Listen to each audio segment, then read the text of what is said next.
Tanya Jasmine. I am a registered nurse and staff development coordinator. LaJuan Lane. I'm a registered nurse, and I have a bachelor's degree and a master's degree, and I teach at UNCW, and I teach in the nursing program. Tamitha Arms. My name is Carolyn Kleeman. I'm a nurse. My name is Thomas Fernandez. I'm a registered nurse and a coordinator on a rehab unit. I started out as a CNA back in 1900 dirt. I'm not telling my age. And I then went back to school. We got my LPN, my RN, and then my bachelor's degree.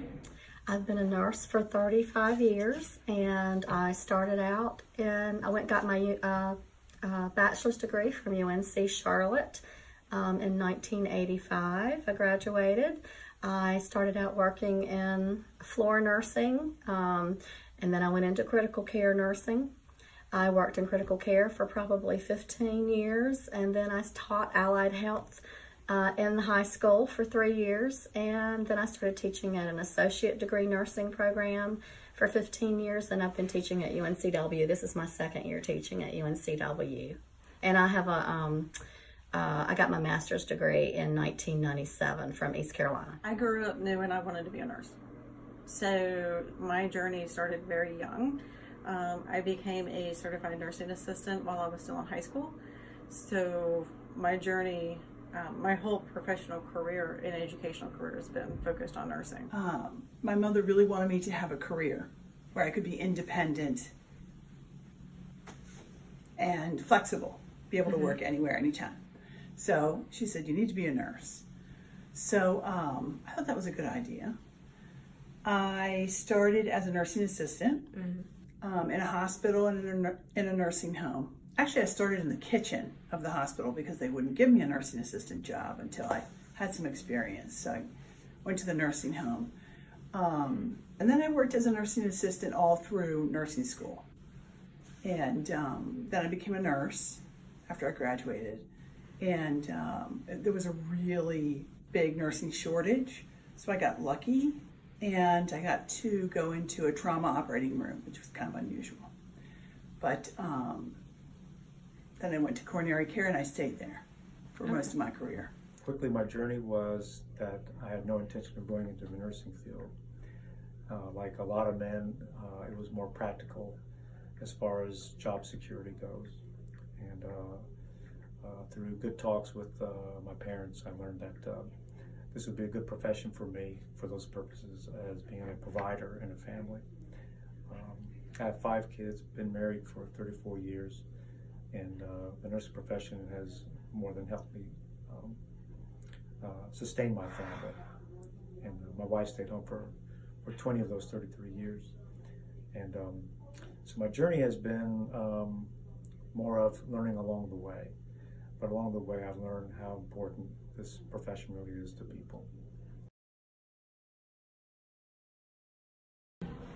I am the staff development coordinator, so I'm in charge of all of the education components when it comes to the nursing.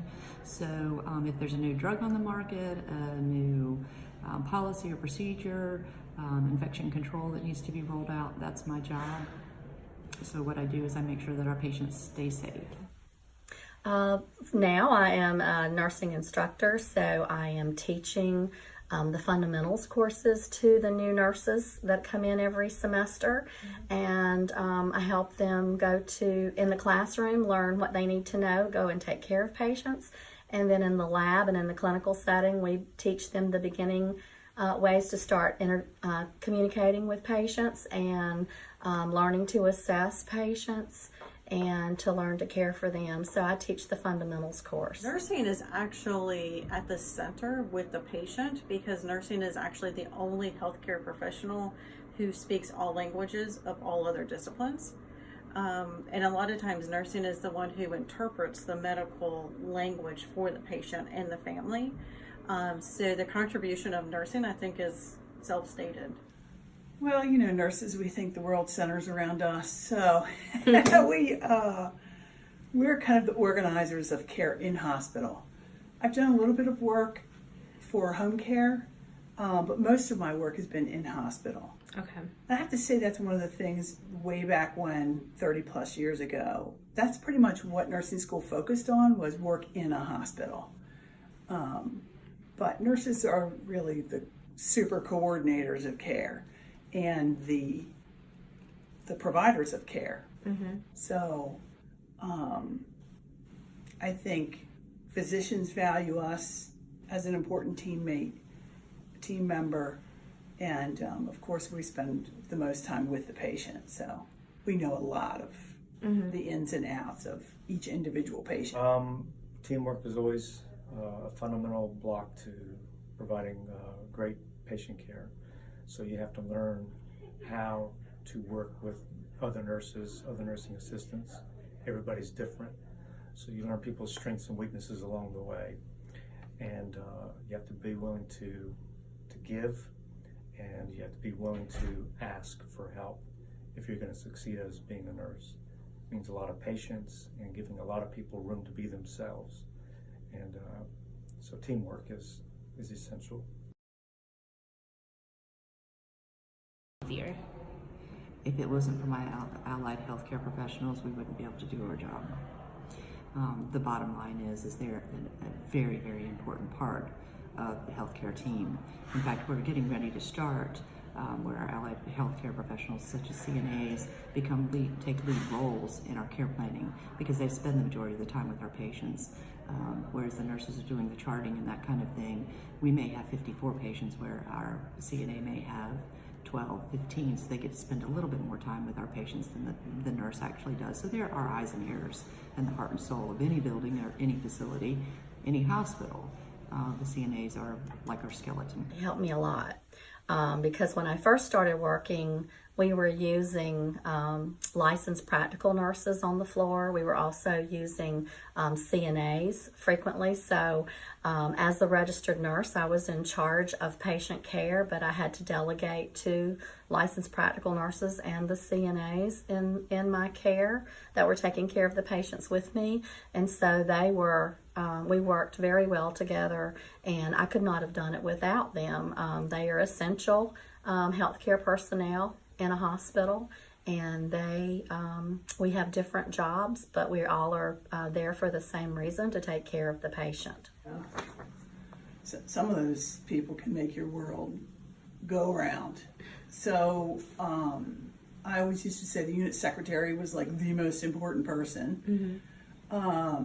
And we worked in teams, and I had a CNA, and one CNA in particular, I felt like we were the best team ever. We really worked well together. So when you can work well together, it can make a big difference. And I think allied health are very important. They're not always with the patient like a nurse is, but they're key in helping the patient recover. That's a good question. I was a CNA once myself, and I worked under CNAs when I was an orderly, but we don't even have that anymore. The CNA contributes in a significant way, probably more than what even the CNA actually realizes. The CNA comes in basically to do basic care, but a CNA who has got a good relationship with their nurse, and vice versa, realizes that their hands-on care, they're gathering information about that patient that is really critical, that the nurse may not see. For example, if a patient that wasn't confused is confused, as a change in mental status, the CNA notices that because they're right there in the morning time. And to pass that on to the nurse allows the nurse to go in and do a further assessment. And it could be maybe the patient's their medications altered. It could mean that they're getting, or they're having a situation, maybe extending a stroke. It could be a lot of things. It could be they have a possible urinary tract infection. But the nurse may not catch that right away. But the CNA would be first eyes on many times and catch that. If they relay that to the patient, relay that to the nurse, then that CNA is the one who caught it. And that CNA is the one who got the ball rolling for the care.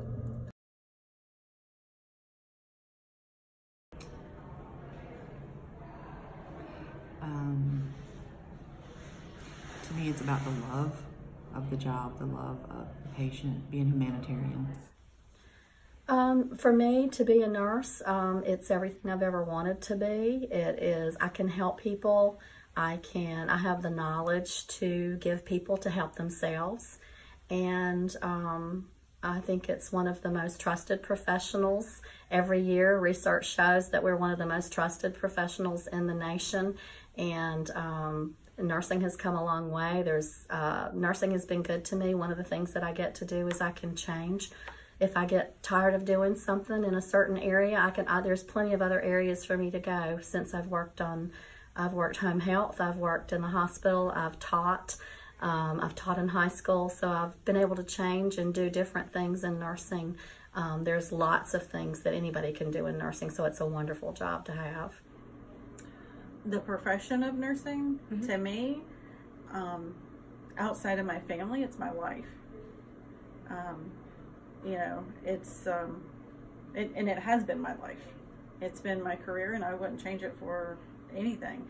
There's been times that have been rough, but all in all, it's been a great profession. It's been a great career. I would encourage anybody to do it. It does take hard work.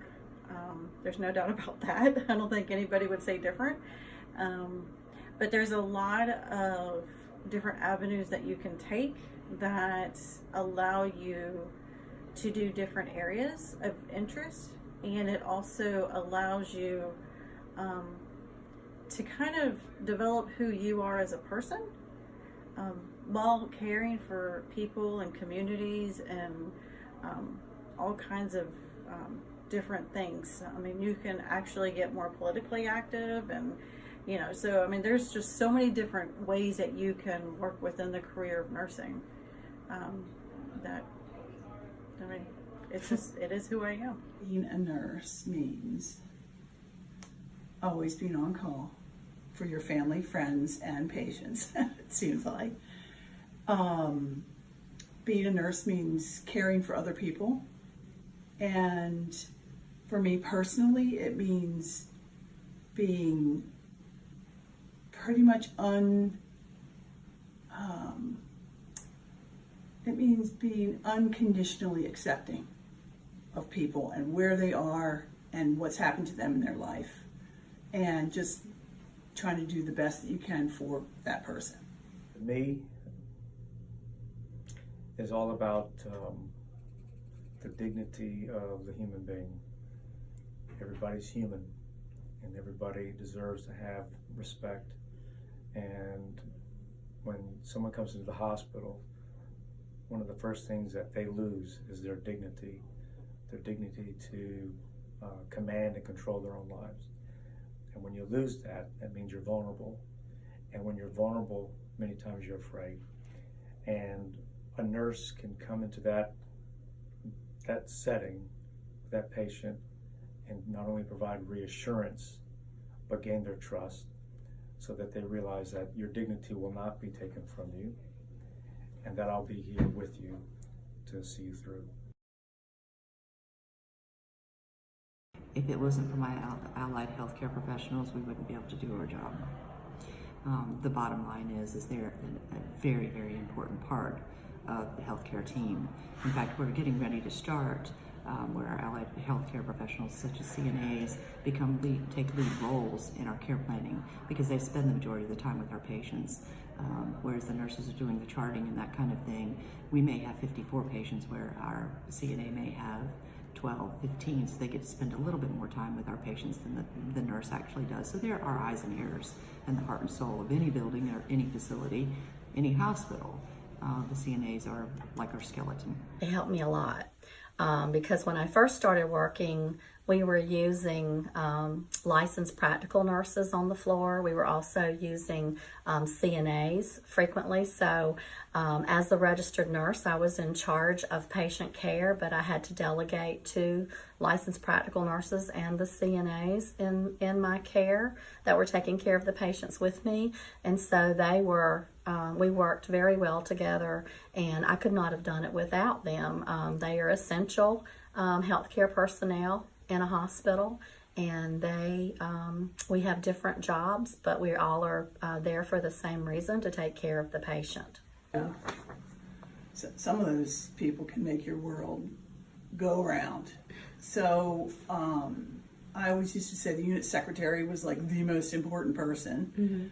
And we worked in teams, and I had a CNA, and one CNA in particular, I felt like we were the best team ever. We really worked well together. So when you can work well together, it can make a big difference. And I think allied health are very important. They're not always with the patient like a nurse is, but they're key in helping the patient recover. That's a good question. I was a CNA once myself, and I worked under CNAs when I was an orderly, but we don't even have that anymore. The CNA contributes in a significant way, probably more than what even the CNA actually realizes. The CNA comes in basically to do basic care, but a CNA who has got a good relationship with their nurse and vice versa realizes that their hands-on care, they're gathering information about that patient that is really critical that the nurse may not see. For example, if a patient that wasn't confused is confused, that's a change in mental status. The CNA notices that because they're right there in the morning time. And to pass that on to the nurse allows the nurse to go in and do a further assessment. And it could be maybe the patient's their medications altered. It could mean that they're getting, or they're having a situation, maybe extending a stroke. It could be a lot of things. It could be they have a possible urinary tract infection. But the nurse may not catch that right away. But the CNA would be first eyes on many times and catch that. If they relay that to the patient, relay that to the nurse, then that CNA is the one who caught it. And that CNA is the one who got the ball rolling for the care. My name is Angela Wee. My name is Kim Jordan. It's Raquel Lopez. Anita. Lori Dugan. Dr. Candy Ashton. My name is Eileen Luzecko. My name is Katie Beth. Lauren Stevenson. I chose to be a CNA because I have a passion to help people. I love helping people. I love helping the sick. I love helping anyone that's in need. So I thought that was just a very important role because I play a role of a minister in church. So all of that is a servant's heart. My mother is in medical field, and it seemed like the next logical thing for me to do. I enjoy helping people. I've always liked helping people, and I knew from a very young age that I wanted to go into healthcare. All along I wanted to help people, but I also like to help communities. So with social work, I not only got to help people and families, but I also got to help the communities and the society to make change not only for individuals but on a greater scale. So social work kind of allows me to make changes in lots of areas. I ran into someone in a class that I was taking who suggested pharmacy, and so it kind of ended up in pharmacy like that. But I always knew that I wanted to be in a field that would help people in some aspect. Well, when I was a child, I had a speech impediment. And so I would always go to speech therapy. And one summer, my mom enrolled me in a program where I went to the school for an hour a day for the speech therapist. And I saw OTs and PTs and speech therapists working with kids that had more like developmental and intellectual disabilities.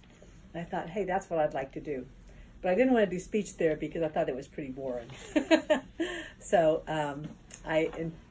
when I went to college, I first wanted to be a physical therapist. But I found out that wasn't for me. And then I found recreation therapy. And that fit me much better. I wanted to be a doctor since I was about 10 years old. But as I went through junior high and high school, I didn't think I had what it took to be a doctor. It wasn't until I was halfway through college that somebody told me about the PA profession, and I said, that's perfect. Less school, still get to act like a doctor. So that's how I found my way to being a PA. Okay, and you? So I originally started out as pre-med, wanting to be a doctor as well, but I actually ended up going kind of a crazy route to get to PA. I actually taught for several years at university level, teaching foreign languages before going to PA school, but medicine's always been a passion of mine. And being a mid-level, we kind of are, you know, a piece of the puzzle that helps to connect the patients with the physicians. And we get a lot of interaction with patients. So I think just being able to be part of the patient care team and my passion for medicine. I chose to be a physical therapist because I broke my ankle when I was 11. And so I chose to, I went to physical therapy and I decided it would be a good career for me. I think it's a career where you get to stay active, you get to always be working with the patients. You know, a lot of other providers, especially doctors, only get to spend a few minutes with their patients. And here at the inpatient rehab, we get to spend about 90 minutes a day with each patient. And so you get to develop really great relationships with the patients and their families. And you also get to see so much progress with the patients, which I love. How I contribute is with the team itself. Yes. By doing the best that I can, by taking care of my residents, making sure that I follow policies and procedures concerning my residents, making sure that we work together as a team. I'm a believer that if you're on the hall, it's just not, if I have 10 residents, they're not just my residents, but everyone on that hall belongs to me. Every resident is important to me. CNA does ADL care. They give showers, they give bed baths, they dress the residents, they comb their hair, they do nail care. They may push residents from one place to the next. They do assist residents with feeding. They pass trays. They do all types of things. Well, we help you get ready from the time you wake up and do everything during the day to the time you go to bed. An occupational therapist works on a plan of care, a plan of treatment. They have specific goals to reach with the patient.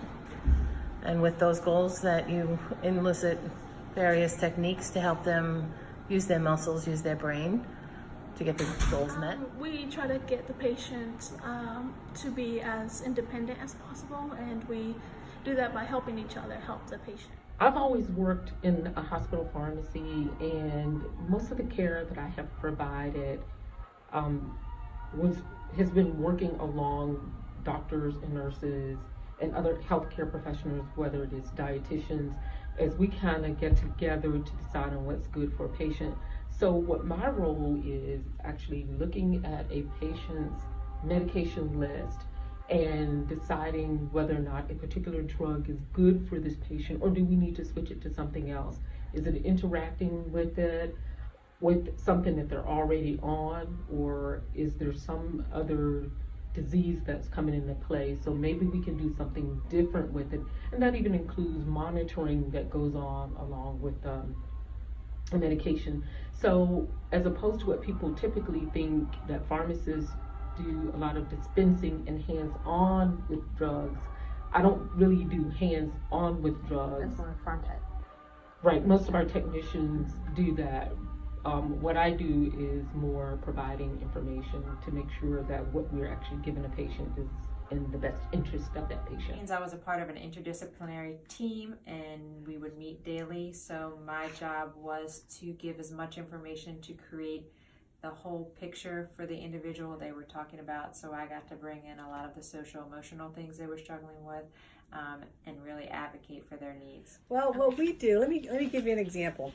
I did some research with a graduate student a few years ago on a heart transplant unit, okay? And the nurses called us because they said, we have these patients on this heart transplant unit who, you know, can be here for up to 6 months. They can't leave the unit unless they're hooked up to a machine because their cardiac disease is so intense they could die at any minute. And they're bored and they're acting out. They're not following doctor's orders, they're not taking their medications, they're not doing what we tell them to do. we need some recreation therapy. So I said, okay, well, I have a graduate student who I think would be a great asset to your program. So we went up there and we found that these individuals were very bored, and it was a very traumatic disease because you're waiting for someone to die so you can live. So that's makes you have a pretty big guilt trip right there, right? Every time they would see a massive car wreck or something on TV, they'd say, "Oh, maybe I'm going to get my heart," and they'd feel really bad about that, right? But they were bored. So we found out what they really liked to do, some things that would make them feel productive, some things that would help them socialize, some things that would make them relax, some diversional activities. And we're able to implement some wonderful interventions up there, and the nurses were like, "Oh my gosh, the patients are so much happier. They're following orders. They're doing what they're supposed to do. They're not bothering us as much." Right? So I think that's one role that recreation therapists play, is that we try to look at the whole person and we find out what their needs are, but then how can we find things that are enjoyable for them and use those as treatment. Example is, let's say you were in a car accident and you had a spinal cord injury and you were going to be using a wheelchair for the rest of your life. And we found out one of the things that you really like to do was play sports.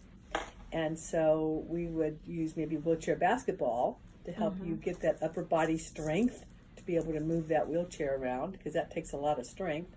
It would help you with your flexibility, with your stamina. It's much more fun than just going to a PT gym or something. We would also then hook you up with a wheelchair basketball team in town, and you'd be hanging out with other men and women who have your same condition. You'd learn that, they do have families, they do have wives, they do have husbands, they do have boyfriends and girlfriends. My life isn't over. And you learn how to manage that disability much better through people who have that disability than through doctors and nurses and allied health professionals, because they're living with it on a daily basis. So that's kind of what we do as recreation therapists, is look at that whole person and see what brings quality to their life, not just getting over the disease or things like that. In a sense, we run interference a lot. And especially in our role in rehab medicine, we are helping to, enforce communication between patient and physician, but also with patient and therapists and physician.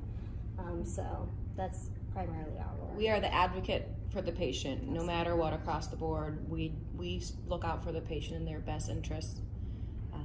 We work on that all day and all night, including being woken up multiple times in the middle of the night for issues that the patients have. Yes, so for physical therapy, we're a very important part of the puzzle here at Rehab Hospital.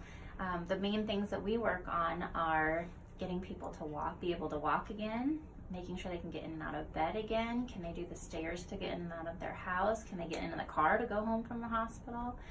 Make sure their balance is good. And so a big part of what we do is kind of bridge the gap between they were sick in the hospital and then they are home kind of functioning on their own with their family. And so we have to make sure that they're ready to go home and that they have all the equipment that they need to go home, their house is set up, all of that stuff. So I think a big part of it is just giving people their lives back. Okay. You have to have a loving spirit. You have to be compassionate. You have to be kind, and you have to be understandable, because it can be us at any given time in that same situation. So you have to be sympathetic. Patience is a good one. You have to be patient. You have to be insightful. You have to be empathetic. You have to have a lot of compassion and be very sympathetic and a lot of patience. I think being able to do critical thinking is probably at the top of the list, as well as being able to utilize various sources that you have, and taking patients into consideration. It doesn't matter who the patient is, what their background is, but being able to look at everybody as being the same in one aspect, but individuals in a different aspect because our history comes into play. So I think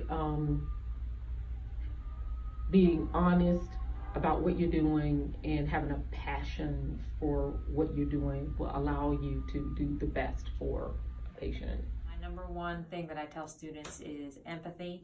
So the ability to truly put yourself in another person's shoes so you can begin to help them find out what they need rather than think about what you think they need. I would say empathy. I would say boundaries. So when you are working with a lot of people who are vulnerable, knowing where the boundary is, where you stay as a professional and handle each situation in a professional manner. I think it's pretty much a lot of the same characteristics as most allied health professionals or most medical professionals. I think the thing that's different is because we're working with recreation and leisure, you have to be very creative and figure out, okay, what is best for this person, because everybody's different, and how to make that activity, that intervention, as therapeutic as possible. The number one is compassion. It's a very tough and demanding job. Sometimes patients are very upset with the situation and not you, but they take it out on you. So you have to realize that they're not mad at you, they're mad at the situation.